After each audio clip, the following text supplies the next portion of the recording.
Uh, if you open your Bibles to Proverbs, or if you just want to follow along on the screen for time's sake, I've got all of my passages up on the PowerPoint tonight. I would like to just show you in Proverbs specifically where God just teaches some good sense. We don't usually use the phrase good sense in our language. Usually we like to use the phrase common sense. And we'll use the phrase common sense to talk about someone who can just logically navigate their environment. Or the word that the Proverbs writer uses is discretion. This person has discretion. They can handle and navigate their environment rightly. The funny thing about using the word common sense is that if you've lived on this planet long enough, you know that common sense is not common. So it doesn't really work when we call it common sense. And I understand that language, words don't always exactly mean what we think they should mean. But common sense is not common.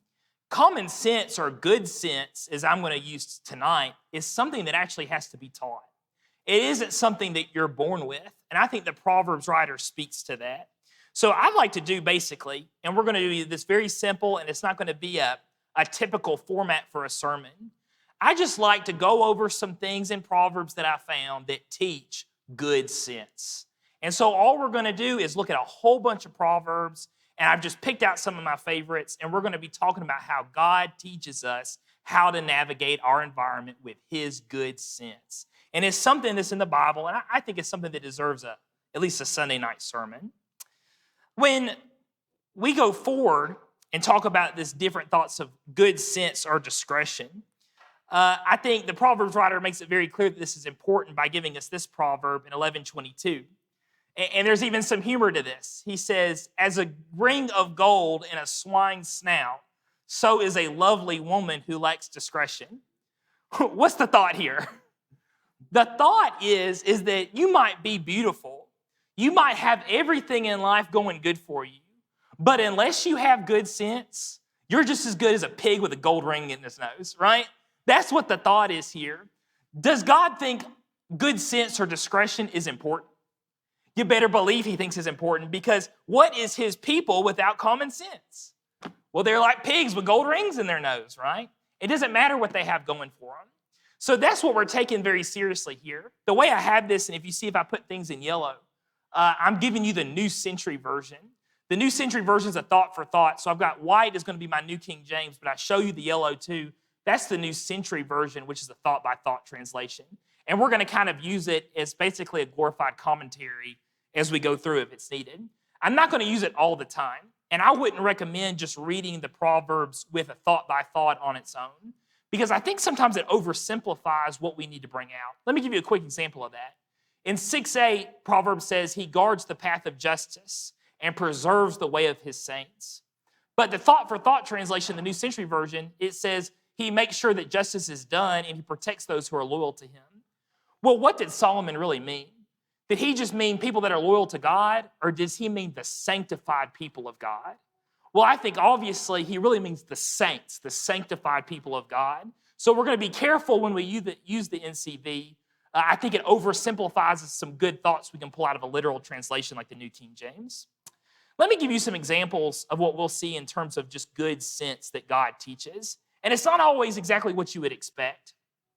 In 25:17, he says, seldom set foot into your neighbor's house, lest he become weary of you and hate you. The NCV says, don't go into your neighbor's house too often, too much, or you will make him hate you. What's the thought? The thought is, be careful not to overstay your welcome. Because you can overstay your welcome at someone else's house to the point that they're annoyed with you and they want you to go home. Again, God spends Bible time to talk about these types of things, because it's something that has to be taught. Have you had someone that come over your house and they come over too often? Or maybe they stayed too long? You know, I think we all have. And it's because that's just something that you have to learn how to navigate. Here's another one in 26:19. It says, like a madman who throws firebrands, arrows, and death is the man who deceives his neighbor and says, I was only joking. The thought is here is that you might do something cruel to another person, but then you try to laugh it off and say, oh, it's just a joke. Have you been in that situation? Or have you been the person that did something bad and said, oh, I'm sorry, I was just joking? You can see how this would be a good sense thing, what we would need to understand.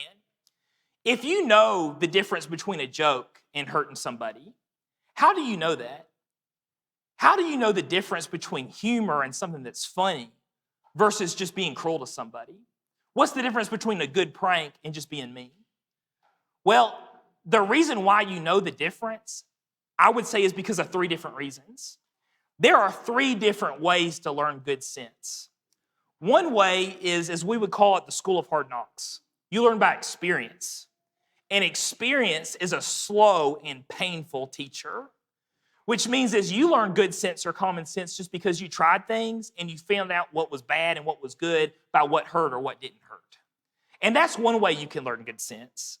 The second way we can learn good sense, I would say, is from our upbringing, that we would have parents or guardians that sat us down and would explain things like what's a joke and what's not a joke to us. I remember my dad would say things like, look, if you pull a prank and the person you pranked isn't laughing, well, then it wasn't a joke, right? That was just some good common sense that would need to be used if you were going to pull a prank. I remember Dad also say this. I know Sarah will probably remember this. She used to say all the time, once is funny, twice is annoying, right? So you can pull that joke once and it's funny, but you do it a second time, I'm annoyed. That's some like good sense when you're having to deal with humor. So we can learn from our parents and guardians, number 2. But let me give you number 3. And the reason why I'm bringing up number 3 is because not all of us had the benefit of an upbringing where we had people that sat us down and explained those things to us. This is the 3rd way you can learn good sense. It's by reading about the book of Proverbs. That's the 3rd way. The reason why God provides this book to us is to give us good common sense. He doesn't want us to have to learn the hard way. And he knows not all of us have the advantage of having guardians that could have taught us these things. So he spends valuable Bible time, right? Like this book was only going to be so big. He spends valuable Bible time talking about things like, don't say it was a joke, it wasn't funny. Talking about don't overstay your welcome at your buddy's house. Because he knows you need to learn it from somewhere. What I take off from this is that common sense must be taught. Good sense must be taught. It is not something we're born with. And that's why we have books like the book of Proverbs. So we don't have to learn it the hard way. We can learn it early from God's word, and we can live our life with much more joy because we don't have to learn from the school of hard knocks. We learn from the school of Proverbs. So let me ask this question. Why does God teach us good sense? I believe the answer is in what Paul read in chapter 2, at the very beginning of Proverbs. It says, for the Lord gives wisdom. From his mouth comes knowledge and understanding. He stores up sound wisdom for the upright. He is a shield to those who walk uprightly. He guards the paths of justice and preserves the way of his saints. Then you will understand righteousness and justice, equity in every good path. When wisdom enters your heart and knowledge is pleasant to your soul, discretion will preserve you. Understanding will keep you, to deliver you from the way of evil, from the man who speaks perverse things. You know, why does God spend valuable Bible space just to teach us about good sense? Well, verse 8, I think, gives us the answer. He wants to take care of his saints. And the only way that he's got here to preserve his saints in this manner is just to give his saints enough wisdom and enough good sense so that they can navigate their life. It says in verse 11, discretion will preserve you. The NCV says, good sense will protect you. Understanding will guard you, right? If I've got enough common sense in this life, it will keep me safe. And that's what God's intention is by giving to us and spending valuable Bible space time to teach us that in the Bible. You think about God's people. Who are the people that we have to interact with on a daily basis? You know, God knows that I have to interact with my neighbors. He knows I need to interact with my brethren. He knows I need to interact with my enemies. He knows I have to interact with the leadership. He knows that I have to interact also with him. And common good sense is going to be the thing that's going to keep me safe in those scenarios. Where I know what to say, I know how to handle things, I know not to panic, I know how to do these different things because God equipped me to interact with those people. And especially in verse 12, right? To deliver you from the way of evil, from the man who speaks perverse things. You know, what's going to be your first protection against a wicked person? Well, it's going to be you have enough good sense to stay away from that person. And that's the type of things that God's trying to teach us in Proverbs. And again, why I think we need to be spending some time on it tonight. He wants us to learn common sense to keep us alive. And I think that's why we have this book. So now let me give you some of those general things. And I know this isn't going to flow perfectly well, but it just gives us an idea of what this book is trying to teach us in terms of good sense. Number one, this one should be obvious. Good sense studies its words, meaning that good sense will teach you what to say and what not to say in different times. 13:3 says, he who guards his mouth preserves his life, but he who opens wide his lips shall have destruction. 13:3 NCV, those who are careful about what they say protect their lives, but whoever speaks without thinking will be ruined. Just to give a very quick Adam story, since Austin just called me Adam, and I'm pretty sure Adam will not appreciate it, but I think he'll be okay with me telling this story. Me and Adam and Sarah were pedaling our bicycles when we were very little, going to our granddad's house from our house. And as we were pedaling our bicycles down the road, I was first, then Sarah, and then Adam, and Adam was still on training wheels. And there was these two kids throwing a football, and these two kids see us, and they're a little older than us. They're still kids, though. And they yell out, "What are you looking at?" And me and Sarah just get quiet, and we keep pedaling on. Why? Well, because those who are careful about what they say protect their lives. After that kid yells, "What are you looking at?" my little brother on training wheels yells back out, "Something ugly." And me and Sarah just screamed at Adam and said, "Pedal faster." You know, that's, of course, an example that happens in childhood, but are there adults who also act that way? Yes, they do, right? Those who are careful about what they say protect their lives, but whoever speaks without thinking is ruined. 15:1, a soft answer turns away wrath, but a harsh word stirs up strife. Can your inside voice protect you in certain situations where you decide, I'm going to speak softly, and that's what's going to be able to handle this situation? Again, good sense that God's trying to give us. 29:11, a fool vents all his feelings, but a wise man holds them back. Is it a good idea to just get up here or get up in public and just vent everything that's going on with me? No, there's impressionable people around me that I might affect for wrong. And that's something that I need to consider before I just open my mouth wide open. 15:28, the heart of the righteous studies how to answer, but the mouth of the wicked pours forth evil. The thought is that the heart of the righteous man, he considers his options about what he can say before he even says it. I've been talking to people about this particular proverb, and they seem to all kind of agree with my analogy. You know how we used to watch Who Wants to Be a Millionaire? And they'd ask a question, and you have an A, B, C, or D answer, right? And there were even lifelines you could use to remove the bad answers. And that was the way that the game was played. When I have conversations with people and interactions, whether it be my brethren or my neighbors or my enemies or whatever it may be, my brain works the same way. I hear a comment, and what my brain provides to me is A, B, C, or D. A is usually a sarcastic response. B is a direct response. C is a good response that has a very kind spin to it. And D is just ignore them and walk away. And maybe your brain works the same way. When someone asks you something or someone speaks to you, your brain gives you multiple answers. Well, what does the heart of the righteous do? Well, he actually evaluates all those different answers and says, okay, I need to go with C. That's my final answer, right? Because he actually takes a moment and doesn't just spit out the first thing that comes to his mind. Is that something we learn overnight?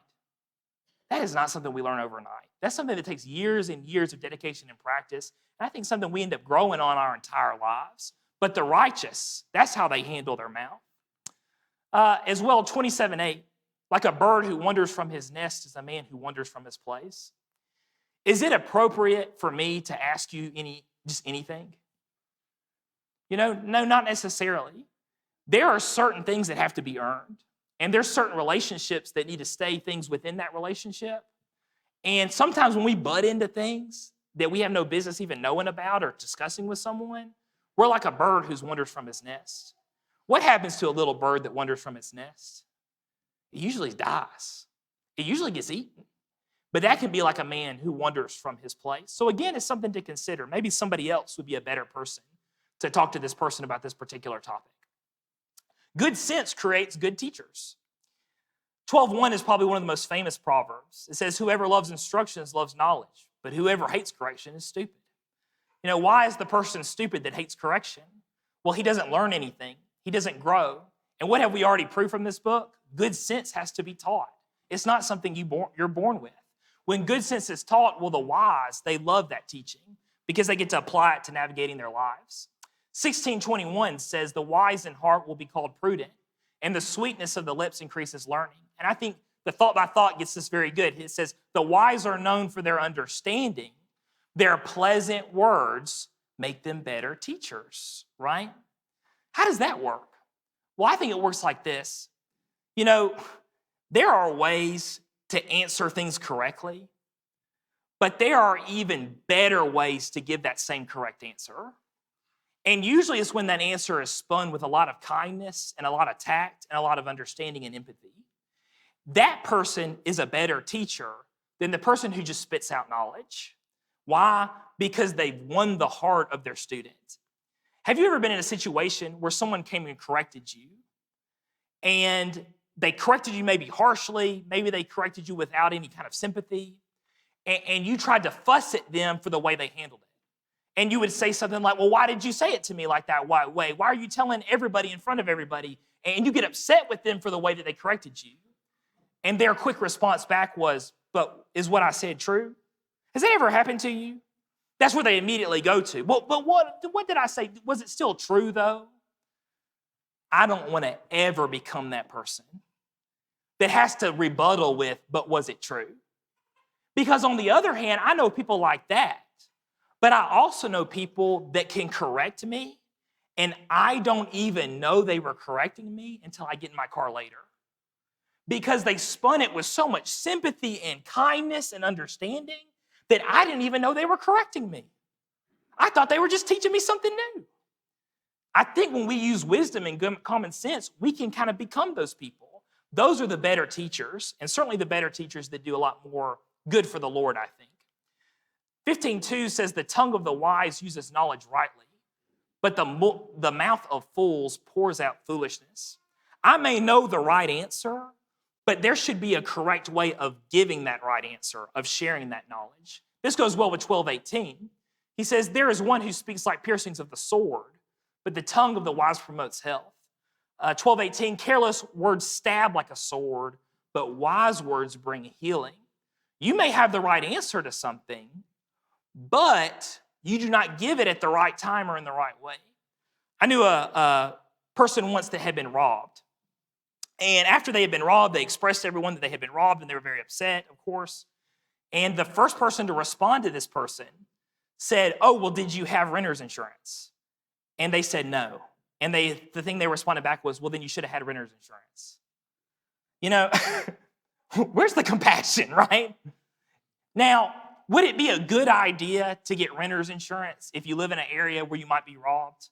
And that's a possibility? Yeah, of course. That's probably some good common sense to share. But would there have been a better way to share that knowledge? Absolutely, there would have been a better way. I mean, you may want to give it some time, maybe handle a couple of weeks, and then might go up to that person and say, hey, I've been in that same situation, and I decided to buy renter's insurance. I bought it from this company. Maybe they could help you out too. Maybe that would be a good idea. You could share that knowledge in a much better way instead of the person who shares knowledge just like with the swinging of a sword. Because you want to promote healing with your words. You don't want to just hurt people, even if the knowledge is good. 25:11 shows you the excellent example of this. He says, the word fitly spoken is like apples of gold in the settings of silver. Now, when you've got an individual who's wise and they can give knowledge in the best way, in the best time, what is that knowledge like? That knowledge is like an apple of gold, right, with settings of silver. That's the type of person I want to be. And I think that's the type of person that Proverbs is trying to cultivate us into being. 18:13 says this, he who answers a matter before he hears it is a folly and shame to him. Or the thought, anyone who answers without listening is foolish and confused. Especially if you're a brother or sister in Christ, there's going to be times when other brothers and sisters in Christ come and ask you to make a judgment on something. And sometimes it's in the most innocent way. They just want your advice. They want to know how to react to something. They want to know how to handle a situation. And they might come to you because they trust you and say, hey, who's in the wrong here? Isn't this proverb helpful? Don't answer something unless you know the whole story. And I think it's even appropriate and good to say, and maybe like that apple of gold, to respond to people before you have all the information and say, I would rather have all the information before I gave an answer on that. And there you could be providing that apple of gold. That's the best way to handle that. And that would be a good teacher that doesn't want to jump into a judgment without having all the evidence first. Let's move on to our third point. Good sense creates good teachers, but good sense also keeps itself blameless. In Proverbs 5:21, he says, for the ways of man before the eyes of the Lord, he ponders all of his past. His own iniquities entrap the wicked man, and he is caught in the cords of his sin.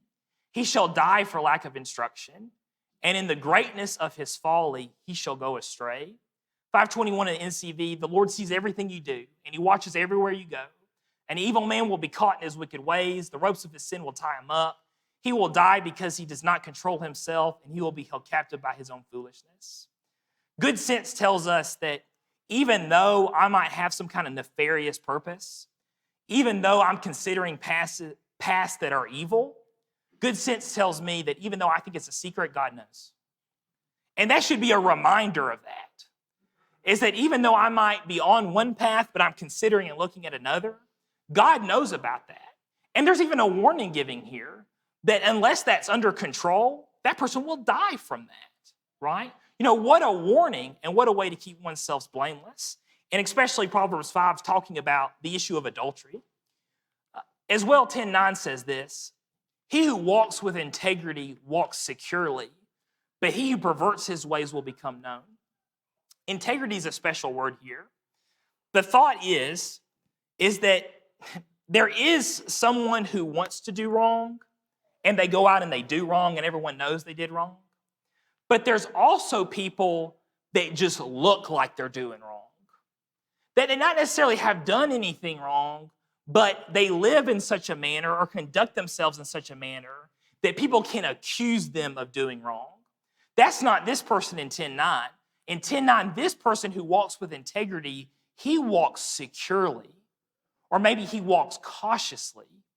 That he thinks about how he says things, how he does things, so no one can accuse him of anything. This person conducts himself in a blameless manner. And if you remember, blameless is one of the key qualifications of an elder. And this is a very important concept. When I first started preaching, lots of people came and gave me advice. Most of that advice was bad. There's a few, though, people that came and gave me advice, and that advice was pretty good. And I've remembered that advice, and I passed it on to other people. One of the advice that I was taught, which really made me think of this verse about the way you conduct yourself cautiously and securely, is people gave me the advice of to keep your hands to yourself. My family is a very touchy-feely family. My mom still tries to kiss me anytime she sees me. And I don't know if your mom does that. I've never been wild about it, but mom is, right? And mom comes and she kisses me. There's almost like a moment that I felt like I may need to warn Chris and Emily when they joined our family. My mom may try to kiss you, right? Not everybody wants to be kissed, do they? But mom with her children, she gets away with it. And that's fine for mom to get away with it. I was told to keep my hands to myself, even though I'm in a touchy-feely family. That doesn't mean when I come to church or I'm with my neighbors or I'm with my friends that they're all touchy or feely either, right? And the last thing that I want to be accused of is being a creeper. So how do I conduct myself? Well, I walk with integrity and I walk securely, which frankly means I keep my hand to myself. If y'all have noticed something about me, the only two girls I'm interested in hugging in this building are my wife and my daughter. Unless a woman comes to me and offers me a side hug first, I don't go actively looking for hugs, right? If you get baptized or come forward, that may be the only time you get a hug from Andrew. Now, if somebody like Miss Janelle, who always asks for a hug, I will give Miss Janelle a hug out in the foyer. But Andrew tries to walk securely in that manner. Why would I try to walk so securely in that manner? And why do people give me advice to walk securely in that manner? Because people will make accusations. And the moment someone's angry with you about something else, they will try to say, well, Andrew's a creeper. Well, if Andrew walks with integrity and securely and overly cautiously, when someone accuses Andrew of being a creeper, what do people turn around and say? Y'all, I don't see Andrew have ever touched anybody. Andrew doesn't even hug me. I have to force Andrew to hug me, you know? Andrew doesn't spend time around with the young ladies here. He doesn't. I've never seen him do it. Some of you young ladies, you follow me on Instagram and I don't follow you. And there's a reason for that. Because I'm protecting myself from ever being accused of anything so I can continue to live the life that I'm living. You know, we live in the type of world where I think those things need to be considered. And I think good sense tells us that if we really want to walk with integrity, we would have that kind of mindset, especially for us that are men. As well, 12:13. The wicked is insured by the transgression of his lips, but the righteousness will come through trouble. It just says evil people are trapped by their evil talk, but good people, they stay out of trouble. This one works well with that. 14:16. A wise man fears and departs from evil, but a fool rages and is self-confident. Some of us have a lot of self-confidence, and sometimes that self-confidence is our own worst enemy. I know I agree with that. Mr. Rusty, do you agree with that? We both agree with that. We're the same person in that regard. My own self-confidence can be my own worst enemy. Back when I first started preaching as well, I'd go stand in the foyer and people would come and talk to me. And I remember specifically that I thought in my mind that I was going to have a conversation with everybody. I was going to try to talk to them about different things. But the speed at which people would come and say, thank you for the sermon and that kind of stuff, I could never get out of my mouth what I was trying to say. I would end up trying to be funny, and then I wouldn't end up being funny. I would end up just being awkward and silly, and I never would able to have like a normal conversation with someone in the foyer because I was so overconfident in my speaking ability as if I was going to have a great answer for every single person. I specifically remember Al Pridmore taking me aside and saying, Andrew, all they need is a handshake and a thank you. Stop. Here's a preset answer. Shake their hand, look at them in the eyes and say thank you. To this day, what do I do in the foyer? I shake hands, I look people in the eyes, I say thank you. And Al says the thank you is the best answer. Even if they continue on and they say something else, what do you say again? You say thank you. You can just keep on saying thank you, thank you, thank you. And then they leave. You know, don't be self-confident. Sometimes it's nice to have some set phrases of how we're going to interact with people. We're just going to say thank you, right? The righteous will come through trouble, won't they? The last thing we want to be accused of is being rude or being weird or not just being very friendly. But if we stick to some of these preset answers, we can come through trouble like the righteous, and we won't trust in our own self-confidence, but in our good sense that's been given to us by the Lord. Good sense also has empathy. 14:9 says, fools mock at sin, but among the upright there is favor. Fools don't care if they sin, but honest people work at being right. Whereas that, you know, there's going to be people out there we're going to meet that are sinful and don't care that they're sinful, and they're not even trying. But we're also going to meet people that are always trying and hard at work at trying to be better people. I can show a lot of sympathy and a lot of empathy for people that are always trying to be better. Why? Because honest people are the people that work hard at being right. And I can show those people a lot of empathy, and I can give them a lot of understanding and patience. Let's not brand them like we brand the fools. 14:13 says, even in laughter, the heart may sorrow, and at the end of mirth may be grief. Someone who is laughing may be sad inside, and joy may end in sadness. There's some people that laugh because they're just using it as a mask to hide some kind of grief. And when I'm around that type of person, you know, I can be very empathetic, and I can sympathize, and I can try to say the right kind words to handle that situation. I think we can also apply it with maybe something you've seen, maybe something you do, something that I know that I've seen. Some people just get so grieved about things that they laugh. And just because they're in so much heartache, they start laughing. You know, that's not necessarily something we make fun of. That's not something that we should talk down about. It's just something we should understand. That, you know, sometimes people are laughing, but they're actually sorrowful. And we can be empathetic to those people. Joy may end in sadness. There's going to be memories that we have that bring so much joy to our heart, but because of other circumstances, those memories end up ending in sadness. God knows that. And God understands that we behave in that way sometimes. And again, we can be very sympathetic when we have those situations arise. 12:25, the word depression is in this proverb. When Solomon says the word depression, I do not think he's talking about a medical diagnosis. I think he's just talking about general sadness, just like he's talking about general anxiety here. 12:25, anxiety in the heart of man causes depression, but a good word makes it glad. Worry is a heavy load, but a kind word cheers you up. When someone, and again, not a medical diagnosis, but someone is generally anxious, that general anxiety can lead to sadness. And that would make sense. Why? Because worry is a heavy load to bear. But what's the solution for me when I interact with someone like that? A kind word can cheer you up. Have you noticed sometimes, or maybe it's just me, maybe some of you agree with me, if I see someone that's anxious or depressed or down or generally sad like that, I want to say something that fixes it. I want to say something that's constructive that's going to help them get out of it. But what does the Proverbs say? Proverbs say all you need is a kind word. Kindness, I think, does the most benefit in these situations. And I think that's the good sense that God's trying to give us here. I just need to say something kind. And that would be something that would be helpful to that individual. 17:9, he who covers a transgression seeks love, but he who repeats a matter separates friends. Whoever forgives someone's sin makes a friend, right? When you have the opportunity to forgive somebody and you do forgive them, that will make that person your best friend.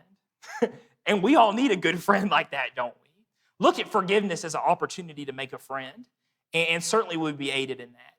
But the moment we start talking about that sin, well, then we've made an enemy. So there's a balance here. Forgiveness makes friends, but gossiping makes enemies. 21:13, whoever shuts their ears to the cry of the poor will also cry himself and not be heard. If we don't listen to the cries of others, well, eventually we'll be crying out and no one will come to help. 24:16, for a righteous man may fall 7 times and rise again, but the wicked shall fall by calamity. This fits really well with 14:9, right? Honest people work hard at being right. If I sin 7 times, just back to back to back, but every time I come back and I try to make things right, am I a righteous man? The Proverbs say yes. God says yes. There's a concept here that sin isn't always something, a one and done repentance thing. Sometimes sin is something we have to really work at. God rewards the workers. He rewards the seekers. He doesn't reward the people that are just perfect because those people don't exist. There's only one of them, right? The righteous man, he may fall 7 times, but the wicked, he doesn't even bother trying to rise, right? Just put you in perspective. In Matthew 18, Peter asking Jesus about forgiveness. How many times do I forgive my brother? How many times does Peter suggest in Matthew 18?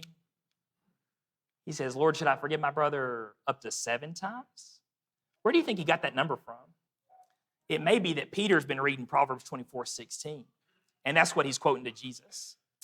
Good sense shows empathy, but also here finally, good sense loves his neighbor. 3:28, all the way back to the beginning, he says, do not say to your neighbor, go and come back, and tomorrow I will give it. When you will have it with you, do not devise evil against your neighbor, for he dwells by you for safety's sake, right? The thought is don't make plans to hurt your neighbor because he lives nearby to you. Why do we live in groups? Why do we live with a whole bunch of people on one street? Where did that culture concept come from? It came from safety, that there's safety in numbers. My neighbor lives there because he expects me to provide him safety. And I hope my neighbor thinks the same thing about me. So when I borrow something from my neighbor, what should I do? I should be sure to speedily return it to him, lest he despise me. 18:1, a man who isolates himself seeks his own desire. He rages against all wise judgment. I know that not all of us are very big social butterflies, and I think that's perfectly acceptable. I think there's some of us that would rather just have 2 or 3 close friends than have 100 friends, and I think that's perfectly acceptable. I think what the Proverbs writer is saying here, that when we purposely remove ourselves from all people, that is actually coming from a place of selfishness. And what he means by that is if I have a hard time being annoyed with others, and I feel like other people are always asking something of me, and I just decide to purposely isolate myself from all that, well, I've got to consider my own selfishness, that there might be people out there who actually need my help. And I think that's what's being discussed there. Is it fine to take a break from people? Of course. But, it would be a consideration here that I do need to at least have some people around me so that I can provide them safety and they can provide me safety. 11:12 says, he who's devoid of wisdom despises his neighbor, but a man of understanding holds his peace, right? Someone who picks fights with their neighbor, they're devoid of wisdom. But the man who can hold his peace to something and say, that bothers me, but I'm going to let it slide, that person has understanding because he, of course, is trying to protect his relationship with his neighbor. 23 says, it is honorable for a man to stop striving since any fool can start a quarrel. Foolish people are always fighting, but avoid quarrels will bring you honor. If you are a Christian, there are going to be people that are going to try to start fights with you. That's just the way of life. Sometimes it's going to be even brethren that are going to come and try to start fights with you, right? There's going to be times when people say things rude to you. There's going to be times when people offend you. There's going to be times when people try to come to correct you about something, but they correct you in the completely wrong way, and you say, why did you say that? And they're going to say, but was I right? We're going to all interact with those types of people. They're going to send you text messages instead of calling you on the phone. They're going to hurt you in devious ways. This is what Andrew does every time he ends up in those situations, or at least this is my goals every time I'm in those situations. When someone sends me something evil in a text message or something mean or something I think is not empathetic, I write out a long text messages about how I'm going to light them up. And then I delete it all before I send it, and I say the Andrew Standard version of this verse to myself. Any dummy can start a fight, but only the honorable can prevent a fight. And I think that's how we need to treat each other. Why would God want to teach us something like this? Is it not that a lot of reasons why fights happen among brethren was not necessarily a doctrinal issue? It wasn't necessarily a Bible issue, but the issue was someone lacked good sense and someone treated someone the wrong way. When those events happen, sometimes we can prevent the quarrel before it even begins by just saying, I'm sorry, I'll do better, and let them have it, right? And I mean let them have it like just say, okay, I'm done, not let them have it. You know what I mean? Because any dummy can start a fight, but only an honorable person can prevent one. And I also think that's a good one. 25:9, debate your case with your neighbor and do not disclose the secret to another, lest you hear you're exposed of your shame and your reputation be ruined. This works with brethren as well. If there's something I can solve with a brother or a neighbor, just him and me, that's perfect. And that's the way it needs to be handled. And the moment I bring it up to somebody who has nothing to do with it, well, that's going to make my reputation be ruined. 27:10, do not forsake your own friend or your father's friend, nor go to your brother's house in the day of calamity. Better is a neighbor nearby than a brother far away. Sometimes we are rude and offensive and mean to our neighbors. And the way we justify that in our mind is we go, well, I was mean to this person. But Andrew, you have a lot of good friends, and you got a lot of good people around you, a lot of good brothers, and you're very nice to them. So you're probably a very good person, even though you were rude to your neighbor. But as Solomon brings up here, the moment your house is on fire, who's going to be the best person to save you? It's not going to be to your best friend who lives across town. It's going to be to that neighbor that you're rude to. There's a thought here that if we're friendly to everyone, and we don't forsake even our father's friends, that we're going to be in situations where we're going to need help, and those are going to be the only available people to help us. So better not forsake your friend or forsake your neighbor, because better is a neighbor that's nearby than a brother who's very far away. Thank you for your attention. And as a way of invitation, let me give you one more proverb. I think we've proven the point that God has given us a lot of good sense. And I think we've proven the point that if we practice this good sense that God gave us, a lot of problems will be prevented before they even begin. Let me give you one thought about Solomon before my part is finished. Solomon may have been one of the most exalted men of God for all time, with the exception of Jesus. The man was given everything. He could talk his way out of any problem. He could pay his way out of any problem. There was no one on the earth that could withstand him or stand up to him. And maybe that's why that Solomon had the issues he did later in life, where he was living like he wasn't going to answer to anybody. Hold that in a box for just a moment. If you think about the Old Testament and of what you've read out of the Old Testament, how many times does the Old Testament talk about hell or about heaven? 0. The Old Testament prophets never talked about it. And there's a reason why. In Luke 21:22, Jesus, talking about the destruction of Jerusalem, says, "For these are the days of vengeance, that all things which are written may be fulfilled." Jesus is making the point that all Old Testament prophecies had to be fulfilled by 70 AD. All Old Testament prophecies. So when the Old Testament prophets prophesy about things in the future, it's about at least the destruction of Jerusalem or the coming Messiah or things like that. That's what they focus on. Now, of course, New Testament prophecies, they talk about our future, like heaven and hell and our eternal destinies. Why? Because they're not confined to Jesus' statement there. They hadn't written their books yet. So New Testament prophecies are about our future, but Old Testament prophecies were all about things that have already happened. So when I read Moses, he doesn't talk a lot about the next life. He doesn't talk a lot about what happens when we die. There's only one prophet I know about that talks about what happens when we die, and it's Solomon. The famous one is Ecclesiastes 12, right? Fear God and keep his commandments, because we're all going to have to stand before the judgment. That's not something you see the prophets talk about. They talk about temporary judgments. They talk about the destruction of Israel, but they don't talk about the eternal judgment. Solomon says this in 23:17. He says, "Do not let your hearts envy sinners, but be zealous for the fear of the Lord all the day. For surely there is a hereafter, and your hope will not be cut off." Why would the Holy Spirit inform Solomon so much about the next life? It's because that's the only thing that Solomon had to fear. And it's almost like the Holy Spirit was trying to warn him, look, no one here will stand against you. But Solomon, there's going to come a day where you're going to have to stand before the Lord, and your wisdom's not going to talk you out of it. You're not going to be able to pay your way out of it, and you're going to have to stand before God Almighty. And Solomon in the Proverbs and Ecclesiastes probably give us the most information in the Old Testament about the concept of there being a judgment. Good sense believes in a hereafter. Good sense says, I need to be prepared today with Jesus Christ to be prepared for the hereafter. Good sense says, I better be zealous for the Lord today because there is hope of a future with him in the hereafter. If there's anyone here that has enough good sense to prepare for the hereafter, why don't you let us assist you if we'll come forward as we stand and sing.